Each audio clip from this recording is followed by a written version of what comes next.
passar? Vamos falar de mais 3 homens importantíssimos. Hoje nós vamos falar de um monte de líderes da igreja, porque realmente o quarto século é impressionante em termos... Eu não sei o que Deus queria, mas ele levantou um monte de líderes eclesiásticos e teólogos no quarto século. Isso é claro e evidente. Vamos falar de Ambrósio, Jerônimo e Crisóstomo. Eu só queria então mostrar isso para vocês. Eu estou insistindo muito nisso, mas eu queria que vocês visualizassem. O Atanásio morreu em 373, final do quarto século. Quando ele morreu, os 3 capadócios estavam na faixa dos 40 anos. Todos eles. Eles tinham mais ou menos a mesma idade. O Ambrósio, o Crisóstomo e o Jerônimo estavam na faixa dos 30. E havia um jovem no norte da África, com 19 anos, quando o Atanásio morreu, que é o grande gigante Agostinho. Então vocês vejam o peso do quarto século para a teologia, para a igreja, para a história da igreja. É realmente impressionante o número de grandes homens ali, todos vivendo juntos, na mesma época. Vamos falar do Ambrósio, antes do nosso intervalo. Ambrósio. Quando se fala em Ambrósio, você pense num homem da igreja, um líder eclesiástico, um líder da igreja, um pastor, um pregador, e ele foi também um criador de estilos de adoração. Ele era um homem também da liturgia. Ele nasceu em Roma, de uma família aristocrática, e ele era político. Ele começou cedo na vida política e ele foi governador do norte da Itália. Governador do norte da Itália. Era considerado bom governador, muito competente. E ele era cristão, mas aquele cristão não dos mais dedicados, né? O foco dele era a vida política, a vida como governador lá no norte da Itália. O problema é que a igreja em Milão, onde era a sede do governo, a igreja em Milão vivia um período de grande turbulência, por causa da briga de arianos com os ortodoxos. Uns puxavam para um lado, outros puxavam para o outro. E era bem a época aí, vocês vejam que ele viveu de 339 a 397, então é aquela época depois de Niceia em que o Atanásio está brigando pela verdade. E os arianos ali estavam então puxando para um lado e os ortodoxos para o outro lado. E no meio da confusão tinha que se escolher um novo bispo. E no dia da escolha do novo bispo, o governador Ambrósio estava no meio da multidão. Do povo ali, o povo que ia escolher o novo bispo. E os dois lados brigando, não se entendiam, e de repente no meio da multidão, uma criança começa a gritar: Ambrósio para bispo! Ambrósio para bispo! Não sei se era cabo eleitoral dele, o que era. Mas uma criança começou a gritar Ambrósio para bispo. Nem ele, nem ninguém jamais tinha imaginado essa possibilidade. Ele era o governador. Mas ela soou interessante para muita gente. E de repente todos estavam gritando a mesma coisa. E aí ele ficou naquela situação de que ele não tinha como recusar. Foi a aclamação do povo. Só que tem um detalhe, ele não havia sido batizado ainda. Então, gente, olha só que interessante. Em 8 dias... ele foi batizado, ordenado e ordenado bispo. Em 8 dias ele foi batizado, né? Porque vocês lembram que o batismo era, nessa época ele era adiado, né? Então ele foi batizado, aí ele foi ordenado presbítero, e daí de presbítero já foi ordenado bispo. Em 8 dias. Com certeza é um recorde na história da igreja. É um recorde, impressionante. E o Ambrósio administrou muito bem os problemas que havia na igreja, e ele começou a defender a independência da igreja em relação ao Estado, que era um problema nessa época por causa do Teodósio. O Teodósio era terrível, ele interferia em tudo. Ele tornou o cristianismo a religião oficial e aí ele passou a achar que era o dono da igreja. E aí ele dava ordem para todo mundo. E o Ambrósio foi quem mais resistiu. Essa foi uma grande contribuição do Ambrósio, porque ele trouxe equilíbrio. Ele brigou com o Teodósio várias vezes, apesar dele ser o imperador. Então é um homem muito corajoso. Depois nós vamos ver ali a figura. O Ambrósio uma vez não deixou o Teodósio, que era o imperador, entrar na igreja em Milão, porque o Teodósio tinha massacrado umas pessoas lá em Tessalônica. Ele falou assim: você com essas mãos sujas de sangue não entra aqui. Então ele se pegava, sabe? É um homem de muita coragem, esse Ambrósio. Teve várias rusgas com o imperador. Não tinha medo e sempre lutou pela independência da igreja. Também era um excelente pregador. Aparece ali. Pregador fantástico. Um homem de retórica fora de série. Extremamente eloquente. Na verdade, depois nós vamos falar do Agostinho. Agostinho foi para Milão só para vê-lo. Só para vê-lo. Depois eu vou falar disso. Gente, então, grande pregador. E o mais interessante é que de todos os pais da igreja que nós vimos até agora, ninguém chegou tão perto até agora da doutrina da graça.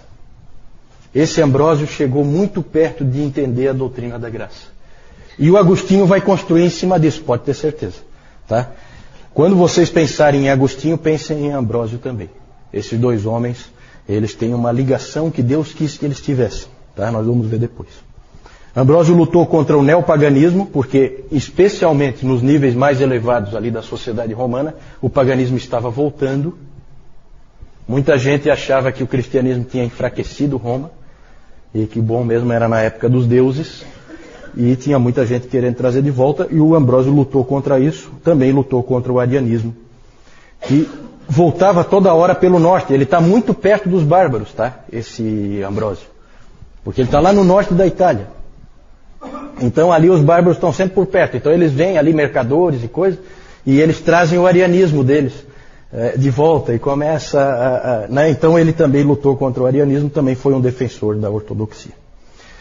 Ele chegou muito perto da doutrina da graça. Vejam essa oração dele, em que ele diz assim: ó Deus, que olhaste para nós quando nós estávamos caídos na morte e resolveste nos resgatar pelo advento do teu Filho unigênito. Então já a ideia de morte espiritual, tudo coisas que haviam se perdido. Depois nós vamos falar mais sobre isso. Outro aspecto importantíssimo do Ambrósio é a liturgia. Ele organizou de uma maneira especial o culto, deu uma forma ao culto especial, com uma sequência litúrgica, e ele também foi um grande compositor de hinos. Ele deu muita ênfase à música, e inclusive Agostinho escreveu o seguinte: como eu chorei com o canto dos hinos da igreja. Quando Agostinho ia lá na igreja em Milão, e aí a igreja cantava os hinos que o Ambrósio compunha. E eu estava até procurando, eu estava olhando na internet, tem vários hinos que se canta hoje em dia ainda com letras do Ambrósio. Não aqui no Brasil, mas nos Estados Unidos. Você vai naquele Cyber Hymnal, que tem, é um site que tem na internet, que cataloga tudo que é hino. E lá você vê vários hinos com letras do Ambrósio. Né? Impressionante. Claro que daí traduzido para o inglês, né? Mas é aqueles hinos de antigamente, né? Muita teologia ali. O Ambrósio sempre achava que os hinos se prestavam tanto para a adoração como para o ensino. As pessoas, elas cantavam e elas aprendiam quando elas cantavam. Né? Ele achava isso muito importante. Ele, pastor que era, se preocupava com isso. E foi ele que ajudou Agostinho a chegar à fé. Vamos falar do Jerônimo, que é o próximo aí. Depois nós vamos voltar a falar do Ambrósio ainda, porque nós vamos falar do Agostinho, tá? E, como eu disse, Ambrósio e Agostinho estão ligados. Vamos falar do Jerônimo. Nasceu na Itália, também de família rica. E diferente de Ambrósio, você tem que pensar do Jerônimo não como um homem da igreja. Ele, na verdade, não é uma pessoa que gosta de pessoas, certo? Ele é um intelectual. Claramente um intelectual, um acadêmico, um teólogo. Esses indivíduos também têm o seu lugar na igreja e também contribuem para a igreja. Algum motivo Deus tem para levantar esse tipo de pessoa. Ele tinha uma biblioteca impressionante, uma das maiores bibliotecas individuais no seu tempo. Ele comprava e colecionava tudo que era livro, comprava todos os livros que ele podia comprar. Adorava ler o Cícero. Parece que todos eles gostavam de ler esse tal de Cícero, né? Acho que eu vou ter que ler esse tal de Cícero também. O Cícero quando se fala em Cícero, é filosofia, tá? Esse Cícero, ele escreve filosofia grega. E ele gostava muito de ler o Cícero, até tem uma história interessante, porque apesar do Clemente e do Orígenes, vocês lembram quando eles falaram sobre a filosofia grega, eles disseram que não tinha problema nenhum em você ler essas coisas, que é bom. Lembra que nós falamos sobre isso quando a gente falou de cristianismo e cultura? Mas o Jerônimo se sentia culpado quando ele lia o Cícero. E ele se sentia muito culpado e tal, porque aquilo não era um escrito pagão, na verdade. E então ele se sentia culpado. E uma noite ele teve um sonho em que ele foi colocado diante de Jesus Cristo. E aí Jesus Cristo disse que, você não é cristão, porque você lê Cícero. E aí aquilo marcou ele profundamente, aquele sonho. Tem mais detalhes aí que eu não vou entrar agora, mas aí aquilo marcou ele profundamente. Dali para frente, então, toda vez que ele tinha vontade de ler o Cícero, ele então lia a Bíblia um monte para compensar. Né? Como é o ser humano, né? O ser humano é sempre a mesma coisa. Fazia uma compensação.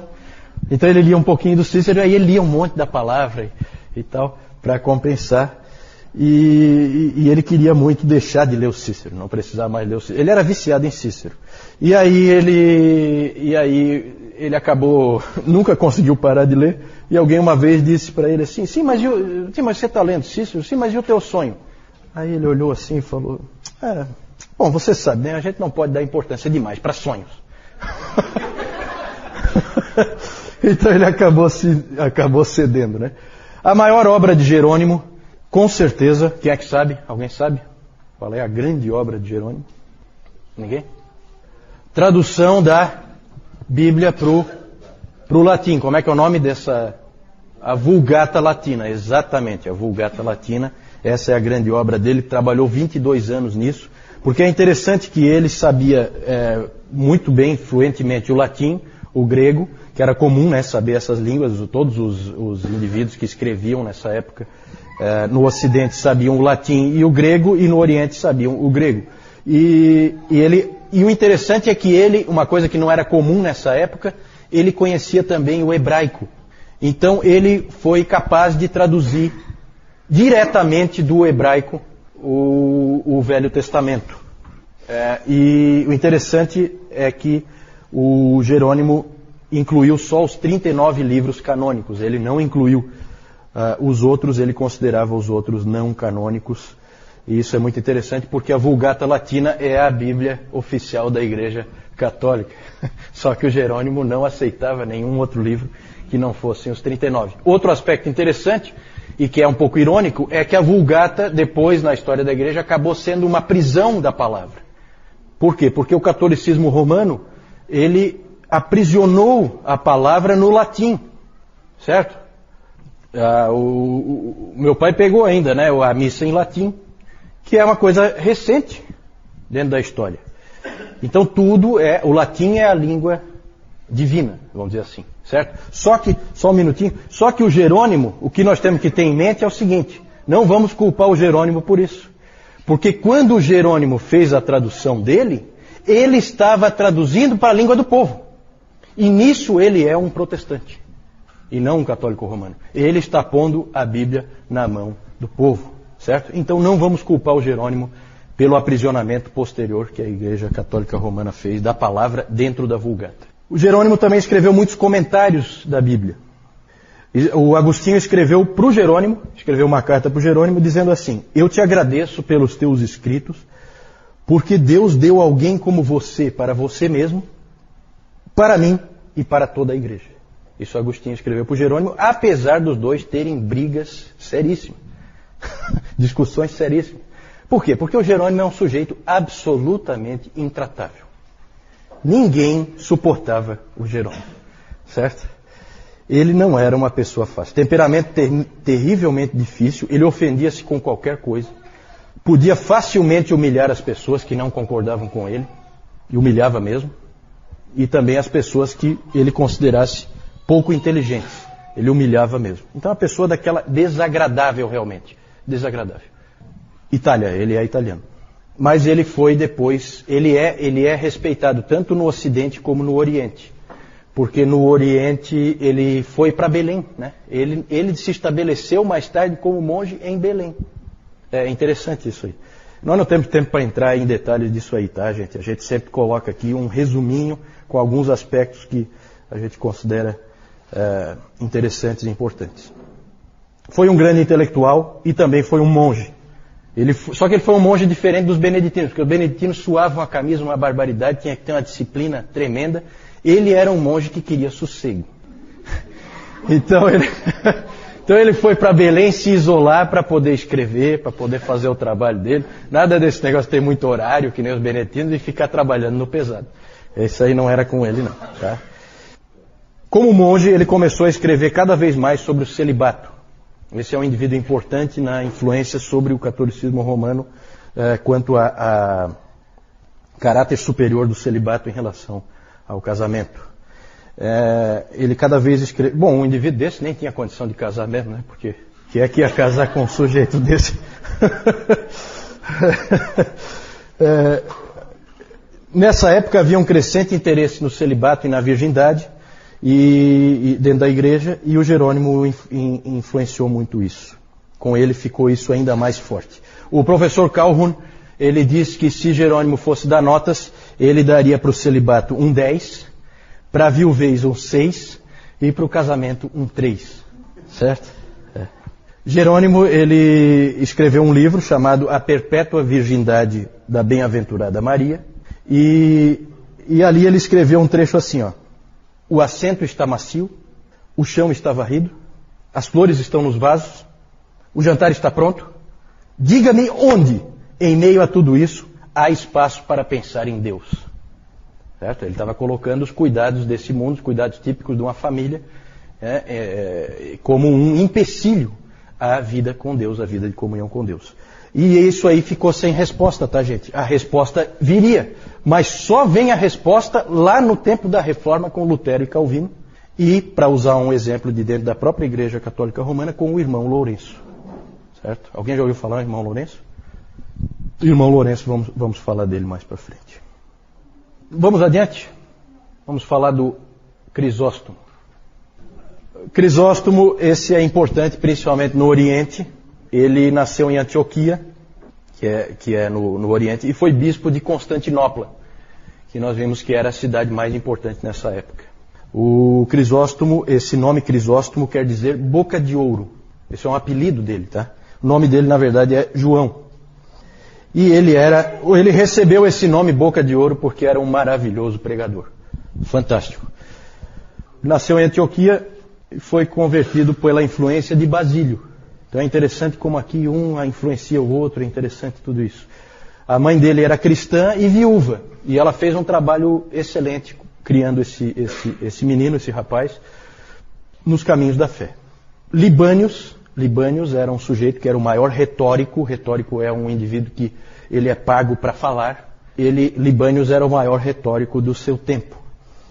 E o Libânios queria, por toda a lei, pegar o jovem para si, para trabalhar com ele, por causa da grande capacidade de oratória que o Crisóstomo tinha. A mãe dele é que impediu, a Antusa, né, a mãe dele, impediu que ele levasse o seu dom para longe do Senhor.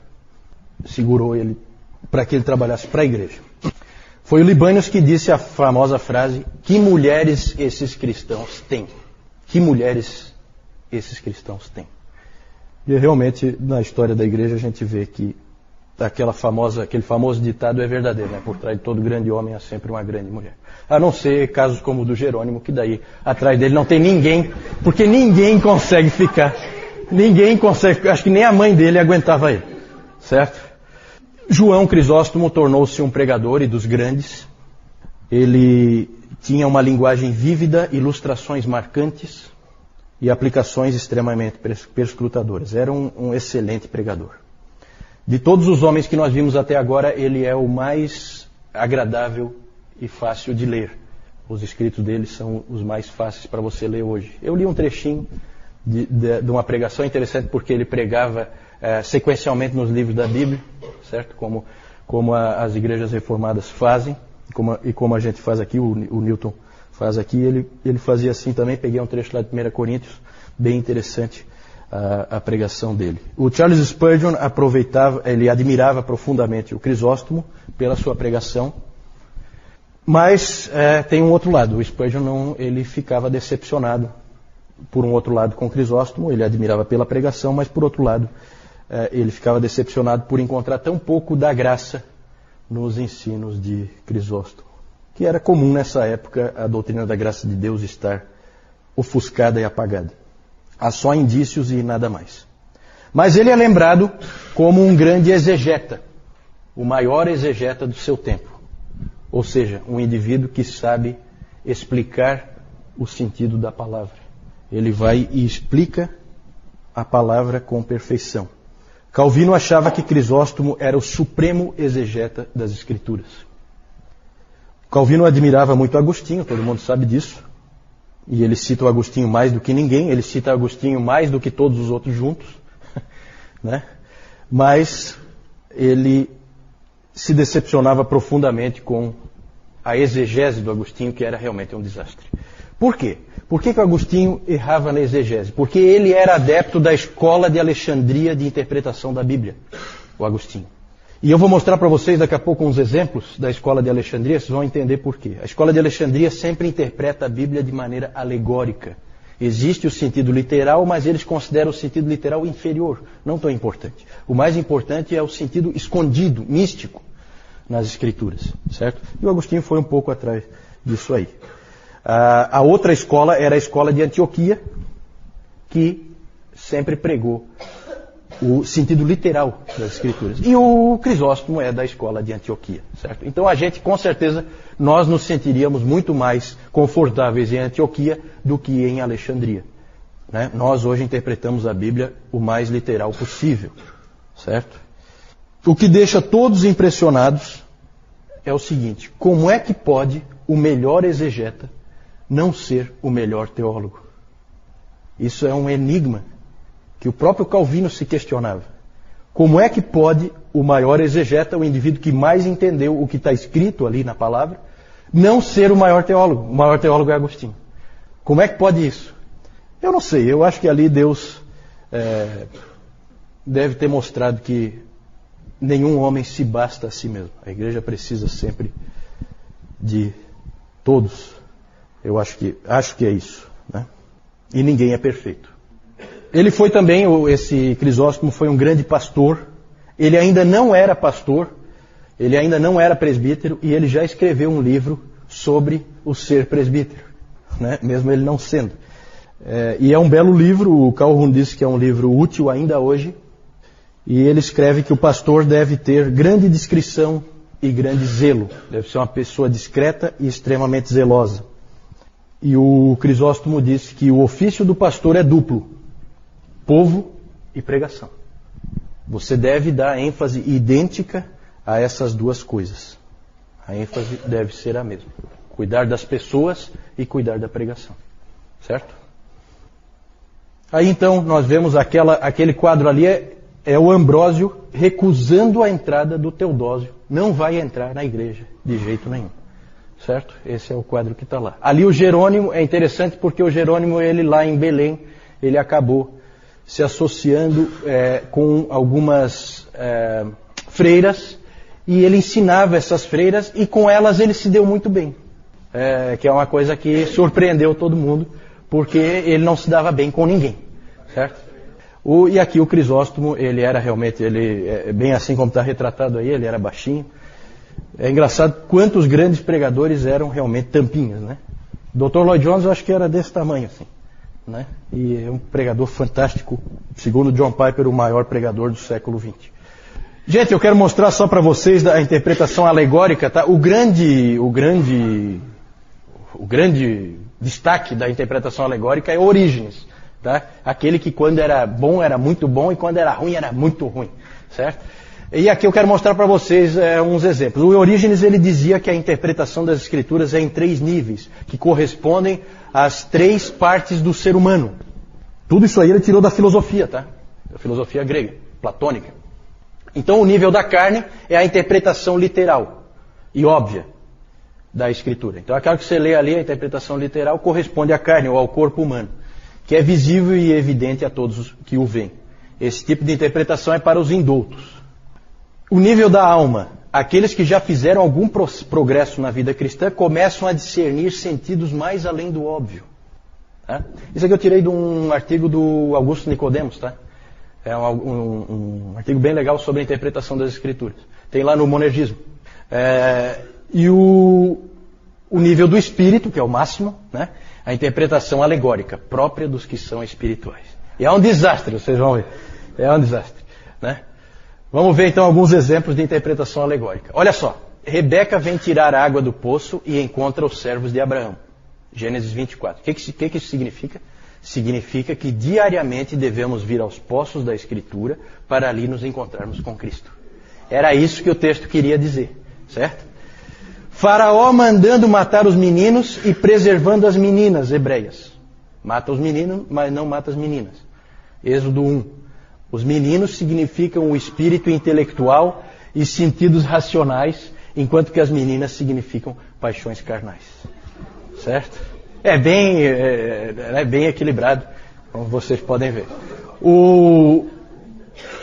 E uma outra aqui dele, o sentido... Aí, ó, patrocínio do SEC.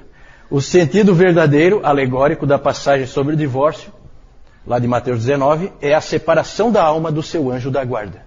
Por essa vocês não esperavam, hein? Vocês achavam que era sobre divórcio, né? E não era divórcio sim, mas do homem do seu anjo da guarda.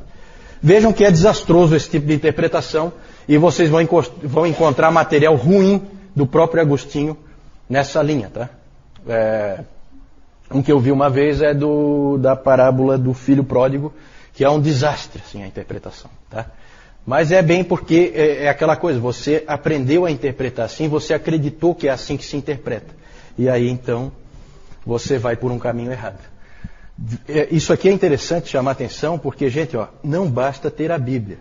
A Bíblia precisa ser interpretada.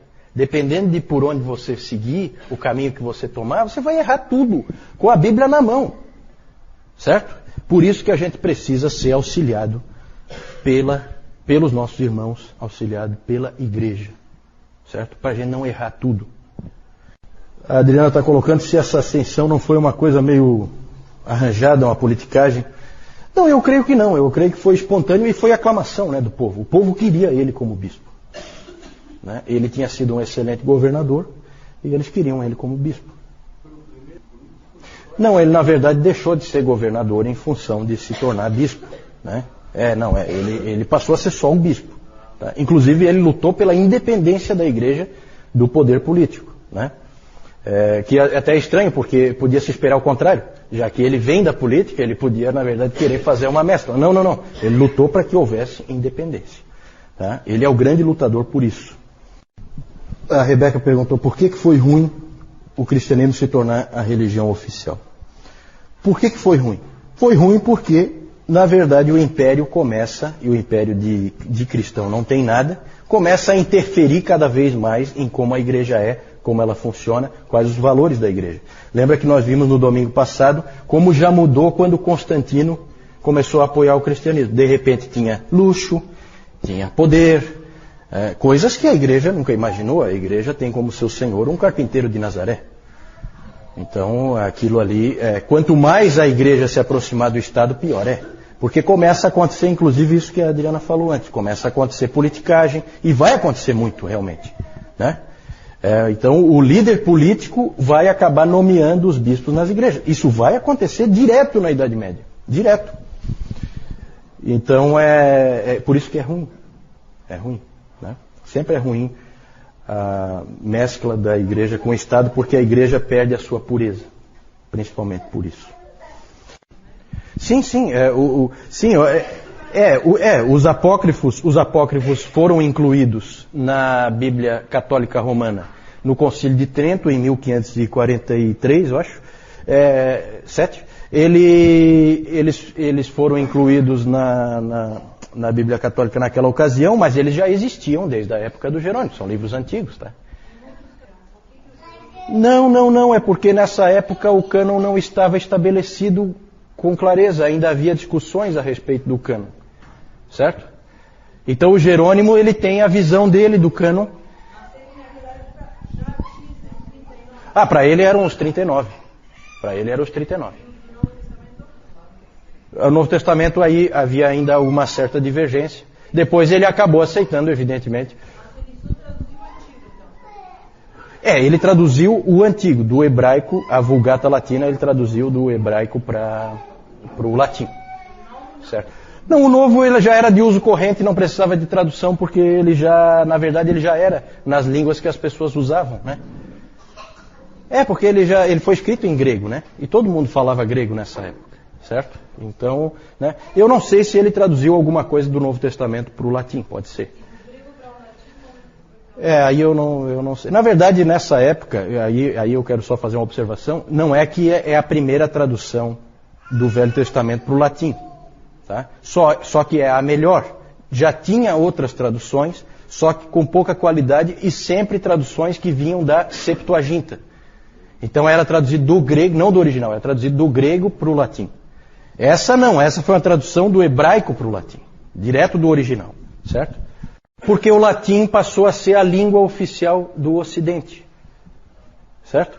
É interessante como Deus sempre usou essa coisa de ter uma língua que é universal, para permitir a comunicação entre pessoas que falam línguas diferentes. Isso vale até hoje, né? Por isso que eu incentivo sempre, no outro CTB já incentivei, peguem os seus filhos, ensinem inglês para eles. Nós temos o Jaime ali, que é o Jaime e a Edna ali, que são professores de inglês. Invista nisso aí, tá? Invista nisso aí, porque nunca se sabe se algum desses meninos aí não vai ser um futuro Agostinho, uma coisa assim. Esses indivíduos têm que saber escrever numa língua universal, porque sempre foi assim, tá?